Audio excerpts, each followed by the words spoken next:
Praise be to Jesus. Well, the first thing you read is something Paul VI said.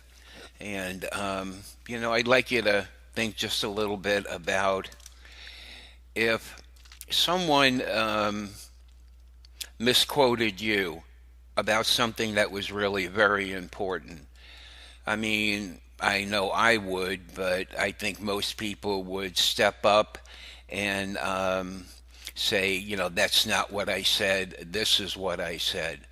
You wouldn't ask your friend to do it for you or a coworker at work.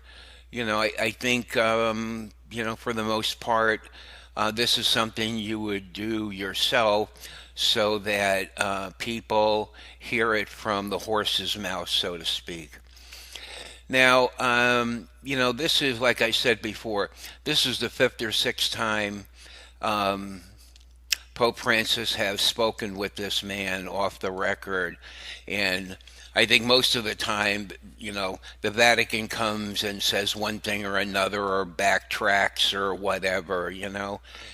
It's like, what is all this about? What is all this kind of confusion about? Um, People make different things of it.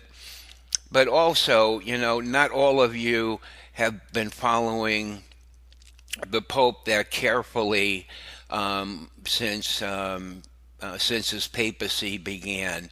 And actually, there is this is something that he does regularly is have people speak for him. I mean, there are really many, many examples of this. Um, Cardinal Kupich in Chicago, is a very liberal pope. I mean, a very liberal cardinal, one of the most liberal. And he has spoken many times that he sort of categorizes as, a reflection or a um, sort of a shadow of what the Pope wishes, although he doesn't come right out and say that. But you know, and that I just put up another article, not I don't know, the last couple of days, where a French priest goes on French national television, and during the interview, he says that he asked the Pope if he could bless same sex couples or same sex unions, is what it was. That was in quotation marks. And the Pope said yes. Okay.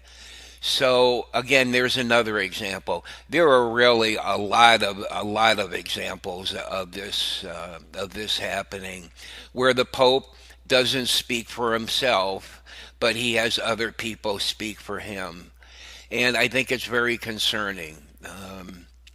It's really other people say the Pope speaks out of two sides of his mouth, or he speaks out one side and then he has other people speak out the other side. Anyway, I really wish the Pope would correct all this and just speak what he says. People have said that the Pope is an expert on getting opposing sides together, and when it's all over with, both of them feel like they've gained something.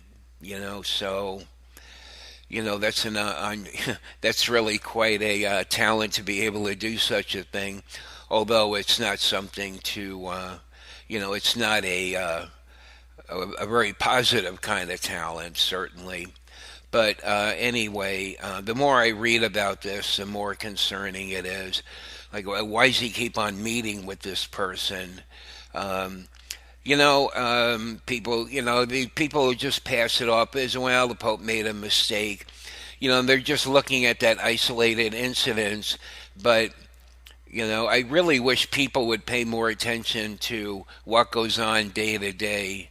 And then they'd really be able to see the pattern of how he handles or how he approaches the papacy. And, I mean, I have my own beliefs and my own thoughts about that. But what I really want to help people to do is to become educated so that they can make up their own mind on, whether or not all this makes sense, or is there some kind of hidden agenda going on, or whatever. But anyway, I just wanted to bring this to your attention. And I think what you first read to begin with from Paul the Sixth, um, him having a most serious responsibility to make certain that no word of mine could be interpreted in a way contrary to church teaching. I really wish Pope Francis would say something like this from his own mouth. Well, that's it for now. We'll talk to you next time.